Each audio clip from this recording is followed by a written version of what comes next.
Hello and welcome back to Exothermic Plays Games. I'm Exothermic and the date today is Sunday, October 27th, 2024. I've been doing a countdown of my favorite video games of all time through each day of the year, and coming in at number 66 is Midnight Suns. Any more questions?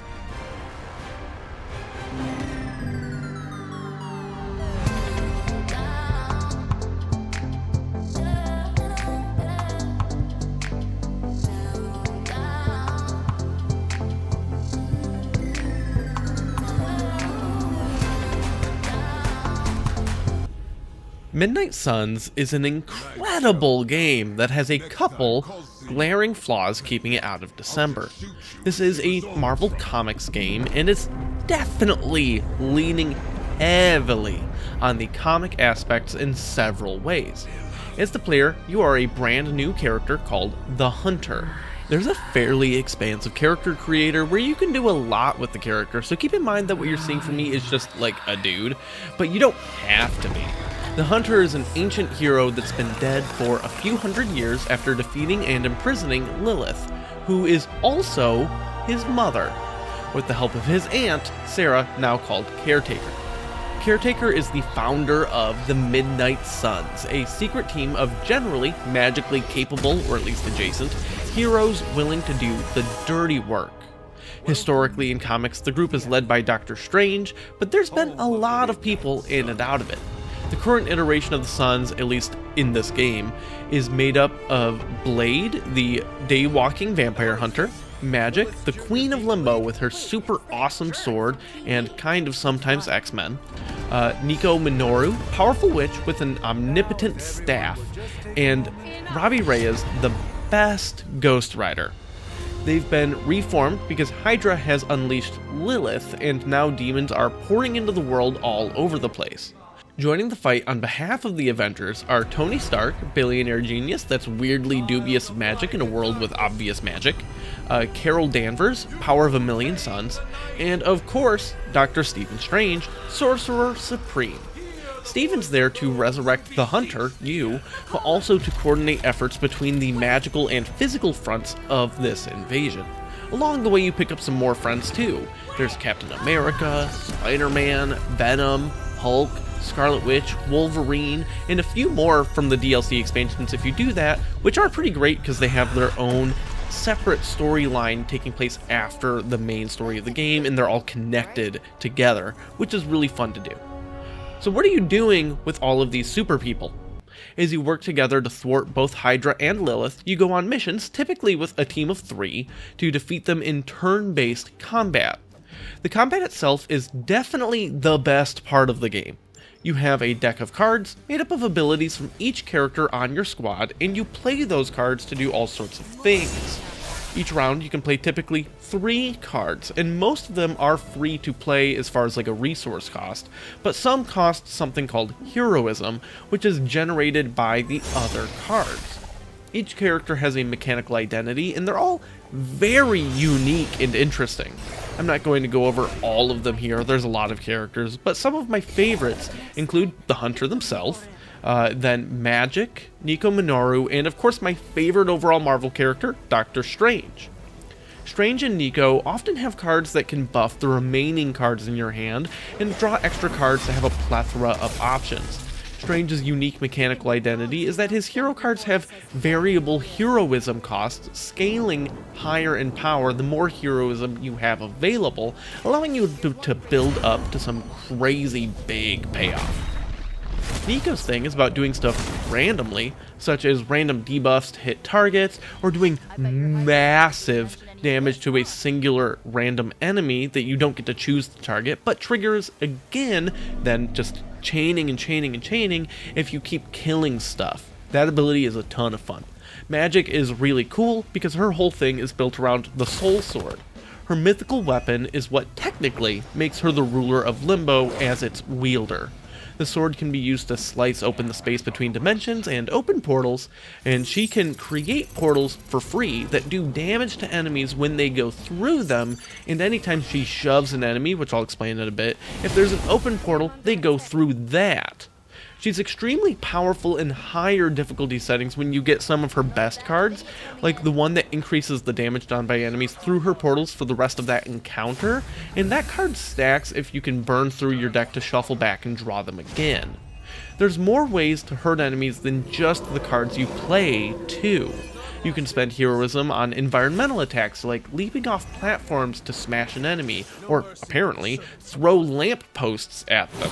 You can also, usually, once per round, have a character move to a new location on the map without using an ability, but while doing that, they can shove an enemy, and if they're pushed into another enemy or some terrain, they'll take damage from that. There's also like explosive barrels, there's electrical components that are just like sparking everywhere. There's tons of environmental things you can push people into. Also, if you shove them into one of your allies, they'll make a combo attack on them to do even more damage to that person. You might think that with only 3 card plays per turn, there's not a lot you can do on most turns, but between the shove system, terrain actions, and quick cards, you can do a ton of stuff. Quick is a keyword ability on some cards that means if you use that as an attack and it kills something, then you get the card play back, allowing you to keep dishing out more and more things. Generally, quick cards don't do a lot of damage, but there's always weaker minions around that die to actually literally any amount of damage. So they're good to burn on those, and you still get the heroism from them to build up to those big payoffs. After you're done with your turn, your opponents go, and it can sometimes be tough to weather that storm if you're not prepared. There's a pretty good amount of enemy variety in the game, and several of them have some unique traits, like how they target your characters, things that happen when they die, ways they can come back to life, spawn more enemies, tons of stuff. What keeps that even more interesting is that most missions aren't just about killing enemies, though some are. There's often some objective you need to accomplish, like stealing items from a truck, or blowing up a helicopter, or destroying magical obelisks, tons of stuff. Usually, you've got to clean up the rest of the enemies after you do that, but until that objective is finished, they're likely to just keep coming with more and more reinforcements, making all the damage you might be taking hard to keep up with. There's ways to mitigate it, like some characters can heal, some give out armor, and there's one-time use items that you can bring with you to support your team, but if you keep increasing the difficulty of the game as you level up your characters, things do get really up there. And the boss missions are especially challenging because you're really doing multiple missions kind of back to back with a story break in the middle as a big gauntlet. But the game isn't all non-stop fighting. In fact, it's far from it. In between missions, you spend a lot of time at the Abbey, a base of operations for the Midnight Suns in a pocket dimension in Salem, Massachusetts. Everything you need is in the Abbey, from dormitories to food to a massive forge heated by an imprisoned fire demon. You can talk and hang out with the different heroes there, and if you're not familiar with all of the characters and their comic histories, things can be a bit weird. You are either going to love or hate the downtime between missions, and almost certainly nowhere in the middle. You might ask, Tony, aren't you just repurposing a failed product from your communications division? If you do, I'll revoke access and let everyone else know you're a jerk. I call it the Wonder Man rule. I fall in the love camp. Yes, the dialogue is extremely over the top and campy, and there's way too many puns, and nobody is taking things all that seriously, and it's just an endless flow of one-liner after the next. But if you read many comic books, what you will often find is dialogue that is extremely over the top and campy, and there's way too many puns, and nobody is taking things all that seriously, and it's just an endless flow of one-liner after the next. If you love the silliness of comic books, you are going to adore hanging out with these characters. Most of the voice acting is very well done, though there is some stuff that I wish they had done different takes on, but it's whatever. I love me a good pun. And while some of the characters are a bit one-dimensional, I'm okay with that. Like, Tony's constant fear of even just living in the Abbey is very funny to me. So you can walk up and talk to people. What else Well, in the evenings, after getting back from your missions, you can do an activity with one person each night, like going bird watching, or playing video games, or reading books together. Different characters like different tasks more than others, and you'll gain friendship points. These are little hearts. Friendship. It's not a dating simulator. So afterwards, you can give them gifts that you buy from an in-Abbey gift shop. They'll like different gifts more, like Peter Parker might love a book about photography. This gives you more hearts. It's not a dating simulator.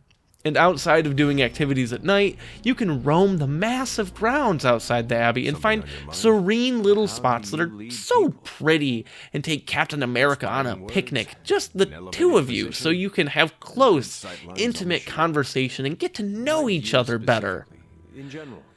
Oh, okay, it's a dating simulator, but the one thing the game doesn't replicate from the comics is how insanely horny everyone is. And there's no romance options in this game, only friendship.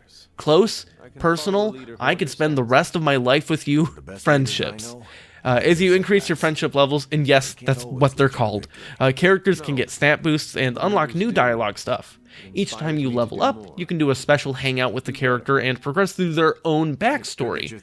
This is one of the several ways the game shows people that might be unfamiliar with these characters through comics what they're really all about, but it's not the only way. There are social clubs you can join. That's right, the world is ending, and Blade makes a book club. But it's actually a very thinly veiled attempt to hit on Captain Marvel. Okay, someone is horny, but not for you. I actually really like the social clubs. Book Club is actually great, with loads of terrific character building, and it's kind of neat to see a take on how Steve Rogers might relate with and connect to Sun Tzu's The Art of War. You even get to actually read excerpts from the books. Not the whole things, of course. The Art of War is like 1,000 pages. I also love Shop Class, featuring Robbie, Peter, and Tony. I actually wasn't that familiar with Robbie's backstory going into this game, and learning about how it connects with Tony was really awesome, even though Tony's totally the bad guy there. But how he actually handled and navigated that whole thing is terrific, and some of the best writing in the game. All of these things you do give you opportunities to make decisions as the hunter that might influence your inner struggle. Remember, you are the child of Lilith, and there is evil magic coursing inside your veins. You can be really nice about things, be a knight in shining armor, all that great stuff. Or you can be really rough around the edges and kind of just a dick. Depending on how you handle it, you'll gain bonus abilities and cards that are specifically tied to these personality traits, and those are often your most powerful abilities in the whole game. Outside the immediate plot of the world-ending threats, much of the stories in this game are subplots about how these extremely strong personalities handle living under the same roof and helping them to coexist and get along with each other. Like Nico tries to throw Magic a surprise birthday party, and Ileana's clearly not about that. Anybody could tell that she would not be about that. And everyone tries to tell Nico that this is a terrible idea, don't do it. So of course when it happens, things go terribly wrong, and you get a pretty massive side story involving Magic's rise to power in Limbo and how she got there in the first place. Knowledgeable comic readers already know what I'm talking about. But for people that don't know, it's actually slowly peeled back in a really great fashion. So I won't dig into it here, but I think it's one of the reasons to care about these parts of the game overall. The last thing I want to talk about with the Abbey is the most important part. Charlie. Hunter had, hundreds of years ago, a pet demon dog named Charlie. And she's still here. And she's such a good girl! You can pet her, you can praise her, she'll follow you around, you can find crafting items in the woods to help you brew items and gear and stuff, and she's just so happy all the time. Very, very good doggo.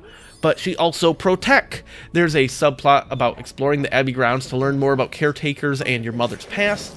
And as you perform these magical trials where it's just you and Charlie against a bunch of other demons, you learn these spells you can cast while running around that give you a little puzzle exploration element to the game that isn't admittedly crazy, but is fun. You can find keys and chests and get cosmetics and special items. The cosmetics are really fun, but they're obviously not, like, important. You don't need to have Captain America's shield be on fire, but it's, like, cool if you do.